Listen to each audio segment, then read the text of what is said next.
Saudara, berkas perkara berikut tersangka kasus pencemaran nama baik kasus ijazah Jokowi, Roy Suryo dan Dr. Tifa diserahkan ke Kejaksaan Negeri Jakarta Selatan hari ini.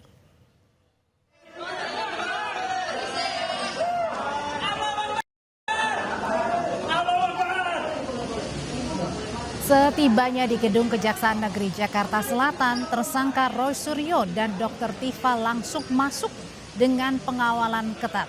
Tidak ada komentar baik Roy maupun Dr. Tifa atau Tifauzia Kusuma.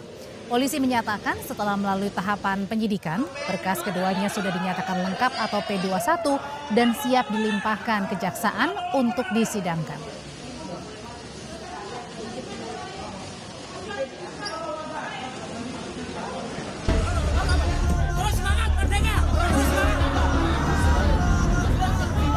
Hari ini, Polda Metro Jaya menyerahkan tersangka dugaan pencemaran nama baik, fitnah dan manipulasi data elektronik tudingan ijazah palsu Presiden ke-7 RI, Joko Widodo, Roy Suryo, dan Tifauzia Tiasuma bersama barang bukti ke Kejaksaan Negeri Jakarta Selatan.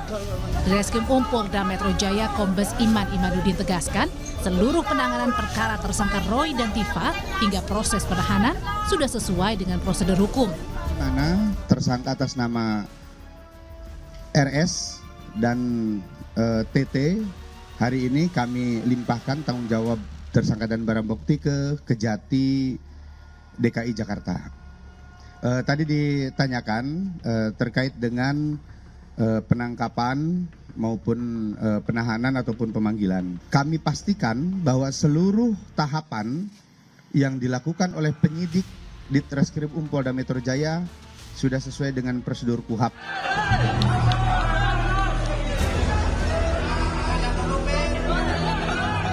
Sementara kuasa hukum tersangka Roy Suryo, Ahmad Kozinudin, meminta Kejaksaan Negeri Jakarta Selatan tidak menahan Roy Suryo dan Tifauzia Tiasuma.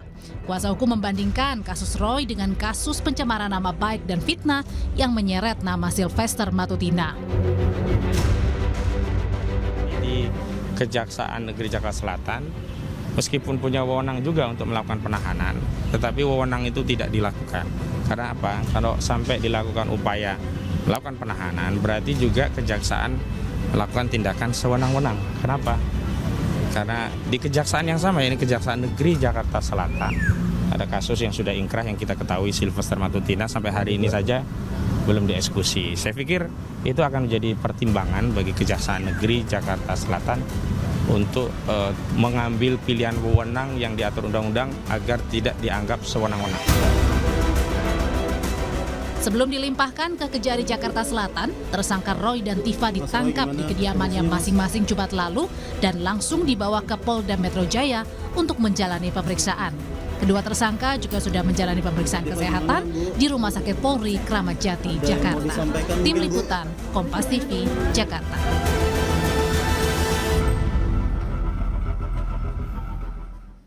Seiring ditangkapnya Roy Suryo dan Tifauzia Tiasuma alias Dr. Tifa, kuasa hukum Roy Suryo berulang kali mempertanyakan relevansi penahanan kliennya dan membandingkannya dengan perlakuan hukum terhadap Ketua Umum Solidaritas Merah Putih Sylvester Matutina yang hingga kini belum menjalani hukuman setelah vonis 1 tahun 6 bulan penjara atas kasus fitnah terhadap Yusuf Kalla. Kita akan membahasnya sore ini bersama Abdul Ghafur Sangaji, pengacara Roy Suryo. Bang Sangaji, selamat sore. Selamat sore Mbak Audrey. Dan hadir juga ada Andi Aswan, Ketua Umum Jokma Nusantara Bersatu. Bang Andi, selamat sore. Sore Audrey.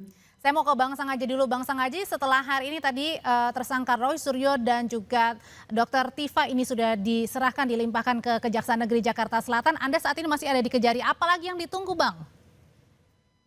Ya, makasih Mbak Audrey. Jadi perlu saya jelaskan bahwa pagi tadi sudah dilaksanakan tahap 2 atau kita sebut sebagai penyerahan tersangka dan barang bukti.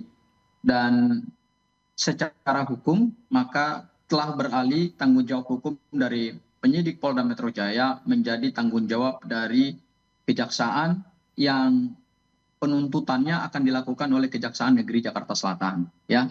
Kemudian yang kedua, tadi juga Mas Roy dan Bu Tifa, karena saya kebetulan juga yang ikut mendampingi, ada 4 anggota tim kuasa hukum yang mendampingi 2 tersangka untuk Bu Tifa dipimpin oleh Pak Al-Katiri dan Pak Ramdansyah. Kemudian untuk Mas Roy, Bang Refli Harun dan saya yang mendampingi, jadi hanya 4 lawyer yang mendampingi para tersangka. Kemudian dilakukan tanya jawab atau kita sebut sebagai pemeriksaan awal. Nah, menariknya di dalam pemeriksaan tadi ada pernyataan usulan atau usulan dari atau pertanyaan dari jaksa penuntut umum kepada para tersangka, yaitu apakah mau berdamai atau mengajukan restoratif justice dengan Pak Joko Widodo. Secara tegas Mas Roy dan Bu Tifa menyatakan menolak untuk melakukan restoratif justice, apalagi berdamai dengan Pak Joko Widodo. Dan artinya ketika Kemudian sudah juga ditolak, ada permintaan dari jaksa penuntut umum. Kenapa Mbak Audrey? Setelah menolak untuk permintaan tadi atau pertanyaan tadi apakah akan restoratif justice atau enggak, akhirnya pihak dari Kejari balasannya apa atau jawabannya? Jawaban kami adalah Mas Roy menolak untuk melakukan restoratif justice, apalagi berdamai dengan Pak Joko Widodo, karena mereka merasa, terutama juga oleh Bu Tifa, karena mereka merasa bahwa apa yang menjadi dasar penetapan tersangka dan kemudian akan masuk dalam tahap penuntutan, baik pasal 310, 311 yang menjadi delik pencemaran nama baik dan fitnah, ataupun juga pasal 32, 35 yang menjadi delik pengrusakan dokumen elektronik, itu sama sekali tidak sesuai dengan peristiwa yang sesungguhnya. Artinya sampai sejauh ini kami tentu masih mengedepankan asas praduga tidak bersalah. Dan itu memang harus dipegang teguh, baik oleh penyidik Polda Metro Jaya, juga oleh penuntut umum. Sepanjang belum terbukti perbuatan tersebut, maka tidak bisa kita mengambil satu kesimpulan bahwa mereka telah melakukan pencemaran dan fitnah terhadap. Tapi kemudian penahanannya artinya masih terus berlanjut ya di Kejari ya Bang? Iya, terakhir setelah serangkaian pemeriksaan tadi, kemudian juga sudah diperlihatkan kepada kami beberapa barang bukti, meskipun ijazah Pak Jokowi belum diperlihatkan, tetapi berkoper-koper barang buktinya nih, ya berkoper-koper, kemudian berkas perkaranya juga mungkin hampir 1 meter lebih, dan kami lagi menunggu untuk apakah dilakukan penahanan lanjutan atau tidak. Bang, sambil menunggu ini dari pihak Kejari apakah akan ada lanjutan penahanan atau tidak dari pihak Kejari. Nah, tadi kuasa hukum sesama yakni Bang Kosinudin ini selalu menyuarakan, menyinggung soal kasus Sylvester Matutina yang juga sama-sama ditangani oleh Kejaksaan Negeri Jakarta Selatan yang sudah vonis 1 tahun 6 bulan penjara tapi kemudian belum ada eksekusinya. Sebenarnya kenapa menyinggung kasus antara klien Anda Roy Suryo dan Dr. Tifa dengan Sylvester? Singkat aja Bang, sebelum saya ke Bang Andi nih. Iya, karena gini, ini perkara sebenarnya kan perkara utamanya kan pencemaran nama baik, ya. Tetapi kemudian disusupkan pasal 32 dan pasal 35. Pencemaran nama baik itu kan ancaman pidananya rendah. Ini kan perbuatan pidana yang kita kategori perbuatan sedang. Pencemaran itu kan ancaman pidananya kalau pasal 310 sekarang berubah menjadi pasal 433 itu ancamannya cuma 9 bulan. Fitnah yang diatur dalam pasal 311 diubah menjadi pasal 434 ancamannya cuma 2 tahun. Meskipun ada tambahan pasal juga Undang-Undang ITE? Iya gini, kalau kita bicara dasar laporan ini kan pencemaran nama baik. Semua pelaku tindak pidana pencemaran nama baik itu tidak pernah ditahan. Rasman Arif Nasution tidak pernah ditahan. Kemudian Sylvester Matutina sampai hari ini kita nggak tahu ada di mana. Ya, tidak pernah dilakukan eksekusi. Tidak pernah. Bagaimana kita kemudian mempertanggungjawabkan proses penegakan hukum seperti ini? Ini kan namanya tidak due process of law, tidak adil, ya kan? Kemudian hanya saya sekarang kalau gitu nanya ke Bang Andi, kalau gitu Bang Andi ini dipertanyakan sama kuasa hukumnya Roy dan Dr. Tifa nih. Ini kemana sih sebenarnya Sylvester ini? Bang Andi tahu di mana keberadaan dari Bang Sylvester? Saya sekarang sudah lama nggak bertemu dengan Bung Sylvester, ya sudah lama sekali. Tapi kalau untuk case-nya ini kan kita sudah menyerahkan kepada kejaksaan untuk itu, ya. Apapun keputusannya itu kan keputusan kejaksaan, bukan dari keputusan dari kami semua, ya. Tapi kalau kita mengacu kepada inilah, jangan membandingkan seperti itu. Kita kan mengacu apa yang telah dilakukan oleh Polda Metro Jaya dalam hal ini penyidik, ya, yang telah melakukan tugas-tugasnya, kemudian diserahkanlah masuk ke tahap 2 itu di kejaksaan, artinya bola ini kan sudah berpindah di kejaksaan. Ya kita melihat sekarang dalam proses untuk itu.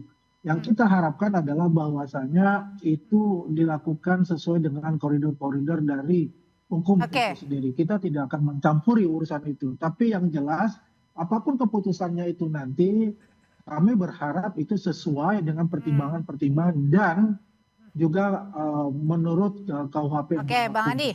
Ini Gitu, kan Audrey. oke, ini kan sama-sama kasus fitnah, tapi yang satu Bang Silvester sudah ada vonisnya, sudah ditetapkan, tinggal eksekusinya saja. Yang satu lagi ini baru dilimpahkan segala berkas dan tersangkanya ke Kejari. Nah, ini yang menjadi pertanyaan dari kuasa hukum, apa pembelaan Anda?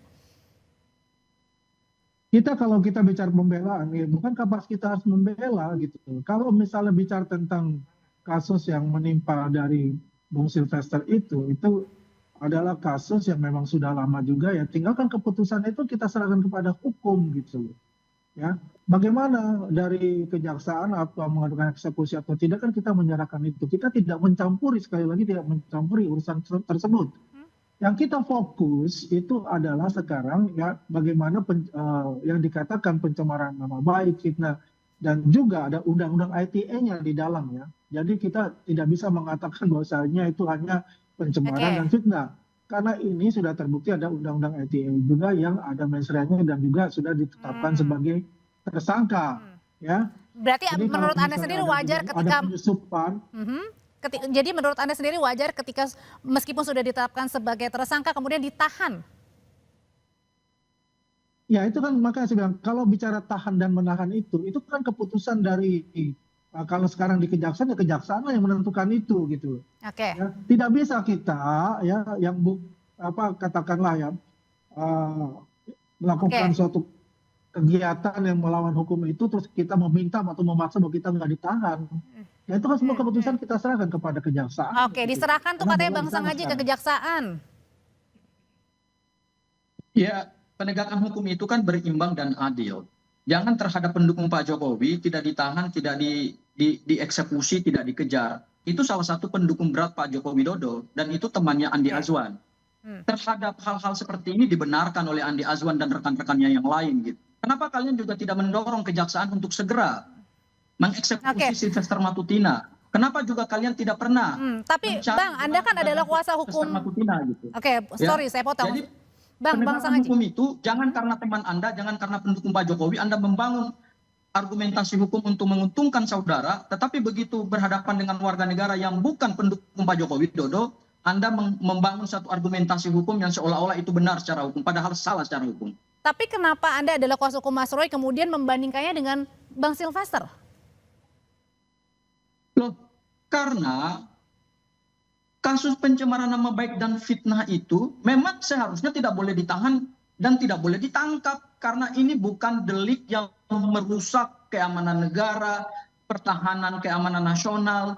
Ini jenis deliknya atau kualifikasi delik di dalam ilmu hukum pidana itu kan pencemaran nama baik, makanya ancaman pidananya adalah ancaman pidana sedang.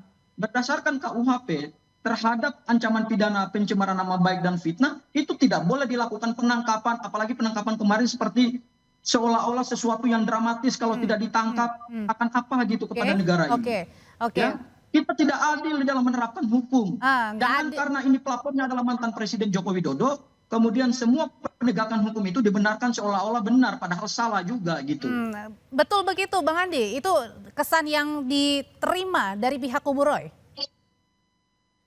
Ya, kalau kita lihat Audrey, ya biar bagaimanapun ya yang namanya penasihat hukum dia akan mati-matian untuk membela itu. Kan saya sudah katakan semua itu ya kami menyerahkan kepada proses hukum yang berlaku. Ya, tidak pernah kita mau mendesak. Apakah Andi Azwan itu mendesak begitu kan? Ya tidak. Ya kalau Anda mengatakan bahwa Sylvester itu adalah teman saya, ya betul teman saya. Tapi semua yang berhubungan tentang hukum itu adalah personal lah yang bertanggung jawab untuk itu. Jadi di sini nggak ada yang kebal hukum satupun ya, Bang? Tidak ada yang kebal hukum satupun gitu loh. Ya, kalau untuk temannya Andi Azwan oleh mereka, yang dikatakan oleh mereka selalu mendorong tahan Roy Suryo, tahan Dr. Tifa, untuk mencari loh. Mereka ini kan kalau teman-temannya mereka yang ditersangkakan mereka bela habis-habisan. Adalah ya kejaksaan lah yang mencari untuk itu, kejaksaan lah yang memutuskan gitu loh.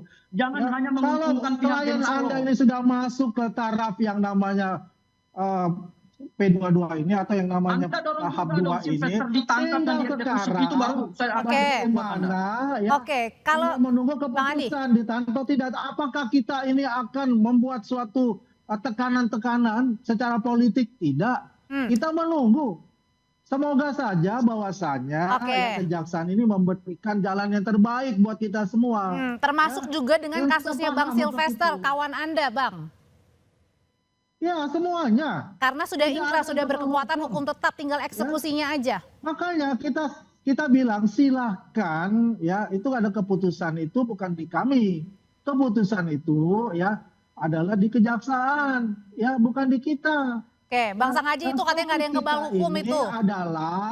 Fokus kita ini adalah mengawal ya proses yang di ijazah asli Pak Jokowi dituduh palsu ini sudah masuk ke tahap 2. Kita melihat, kita Oke, Mbak Audrey ya, apapun Mbak Audrey. keputusan yang ada oleh nanti dari kejaksaan untuk itu. Begitu. Oke, kenapa Bang Sangaji? Oke, Mbak Audrey, ada satu lagi.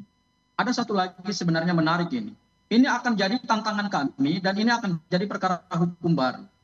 Ternyata tadi berdasarkan hasil pemeriksaan berkas perkara dan penyusunan surat dakwaan, laporan Andi Kurniawan, Lecumanan, dan kemudian Samuel Sweken itu ditolak dan digugurkan oleh jaksa penuntut umum di dalam surat dakwaan. Artinya pihak Pradi Bersatu, teman-temannya Andi Azwan yang selama ini berkoar-koar, tangkap dan tahan, ternyata laporan mereka ini adalah laporan palsu. Karena laporan mereka itu tidak diterima oleh jaksa penuntut umum dan tidak akan dibuktikan dalam surat dakwaan karena laporan mereka 3 orang itu telah digugurkan dalam PS19. Saya yang tanya kepada jaksa penuntut umum langsung dan saya mendapatkan konfirmasi langsung. Artinya terhadap laporan-laporan palsu ini yang selama ini Roy Suryo dan Dr. Tifa dikatakan telah melakukan penghasutan, dikatakan telah melakukan ujaran kebencian berdasarkan sara dan lain-lain seterusnya, itu ternyata laporan mereka itu semua digugurkan oleh kejaksaan. Artinya akan ada konsekuensi hukum ke depan. Oke, Bang Sangaji. Ini orang-orang pendukung Pak Jokowi ini yang selama ini bikin ribut. Oke, balik lagi Bang Sangaji ke tema kita. Bahwa LP yang akan diuji di dalam proses persidangan itu adalah LP Pak Joko Widodo, bukan LP-nya teman-teman yang Andi Azwan. Bang Sangaji, kalau misalnya mereka ke depan akan menerima konsekuensi hukum. Anda sebagai kuasa hukum dan teman-teman kan juga sampai saat ini masih menunggu ya, apakah dari pihak Kejaksaan Negeri Jakarta Selatan akan melanjutkan penahanan atau tidak begitu. Nah, singkat saja Bang, apakah bagian dari membawa-bawa nama Sylvester Matutina, Bang, ini juga menjadi salah satu strategi baru Abang untuk mempertanyakan ke Kejari jika nanti penahanannya dilanjutkan? Singkat aja Bang. Sebetulnya ini bukan strategi. Strategi itu nanti strategi pembelaan. Ini adalah membuka kepada publik bahwa penegakan hukum dalam perkara Presiden Joko Widodo, Presiden RI ke-7 itu ternyata semuanya tidak netral dan tidak adil. Tidak murni by law, tidak murni penegakan hukum. Kenapa terhadap Surya dan Dr. Tifa harus dilakukan penangkapan dan penahanan, tetapi terhadap seorang pendukung diehardnya Joko Widodo, yaitu temannya Andi Azwan, tidak sekedar cepat dikejar dan dieksekusi. Oke, berarti kalau dari Andi Azwan mau mendukung proses penegakan hukum, serahkan teman Anda. Oke, apakah Anda juga akan mendukung proses penegakan hukum untuk mengeksekusi kawan Anda, Bang Sylvester? Bang Andi, singkat aja. Ya, saya singkat aja ya. Kalau yang dikatakan oleh dia itu kami yang berbuat kerusuhan dan sebagainya, itu sudah plot twist lagi. Yang selama ini berteriak-teriak, saya yang tidak katakan ada kerusuhan dengan pernyataan di media mainstream, siapa lagi yang berteriak-teriak dan melakukan ujaran kebencian orang-orang dan mereka membuat itu yang melakukan itu yang laporan kalian itu salah dan ditolak oleh kejaksaan. Jadi kalau ini kita memberikan semuanya ini adalah kepada proses hukum yang berlaku. Tidak seperti mereka yang plotis seperti itu. Jadi intinya kita menyerahkan semuanya kepada proses hukum yang berlaku, begitu. Oke, sudah kita tangkap pesannya. Terima kasih kalau gitu Bang Andi. Bang Sangaji, selamat sore Bapak-Bapak. Selesai ya Mbak. Ini sebentar lagi sudah ada mau keputusan dari kejaksaan Mbak. Oke, nanti kita tunggu. Terima kasih ya Bang.